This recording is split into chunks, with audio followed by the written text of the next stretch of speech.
అందరికీ నమస్కారం. ఏదైతే ఈరోజు బండి సాయి భగీరథ్ అనే పిల్లగాని మీద నెపం నేర్పడం జరిగింది. 17 ఏళ్ళ అమ్మాయి పోలీస్ స్టేషన్లో పోయి వాళ్ళ తల్లిదండ్రులు అక్కడ అప్లికేషన్ ఇస్తే అది తీసుకోకుండా వాళ్ళు లీకౌట్ చేసి బండి సాయి భగీరథ్ అక్కడ కరీంనగర్లో వీళ్ళ బ్లాక్మెయిలింగ్ చేసి పైసలు అడుగుతుందనే దాన్ని తిప్పి పోలీస్ శాఖ ద్వారా, ఎందుకంటే బండి సంజయ్ ఏదైతే ఉన్నదో హోంశాఖ సహాయ మాత్యులు, ఆయన పవర్తో ఈ సొంత కొడుకుని కాపాడే ప్రయత్నం చేస్తున్నాడు.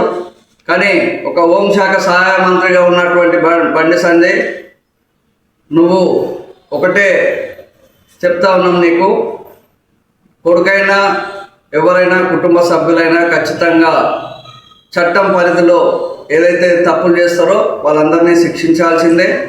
ఇప్పటివరకు కూడా పోక్సో యాక్ట్ కింద వీళ్ళు లేట్ చేసినారు, అందుకే ఆయన తప్పించుకొని వివిధ దగ్గర ఉన్నాడు. నిన్ననే సరెండర్ కావాలని చెప్పి పోలీస్ శాఖ వారికి నోటీసులు పంపిన సరెండర్ కాకుండా ఇంకా ఇది కాలయాపన చేస్తున్నారు. కాబట్టి నీతులు మాట్లాడే బండి సంజయ్ ఖబర్దార్. ఎందుకంటే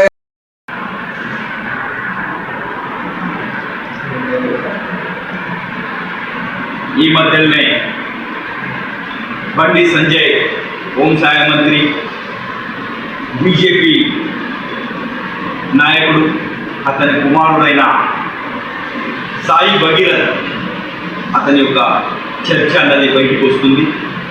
మరి ఫ్రెండ్లీ పోలీస్ అన్న ఫ్రెండ్లీ పోలీస్ ఎవ్వరికి ఫ్రెండ్లీ పోలీస్ అన్నట్టుగా నిలదీస్తున్నాం.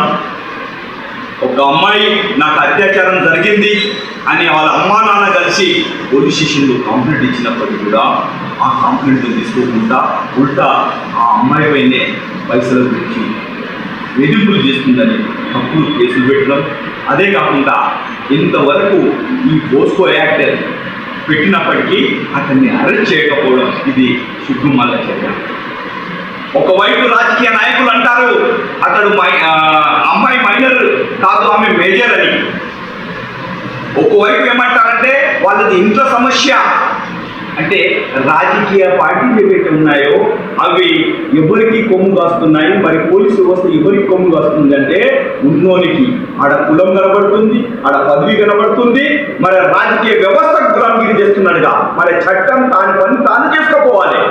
ఒక శ్యామ్, తెలంగాణ శ్యామ్ అని అతడు నిజాయితీగా అంబేద్కర్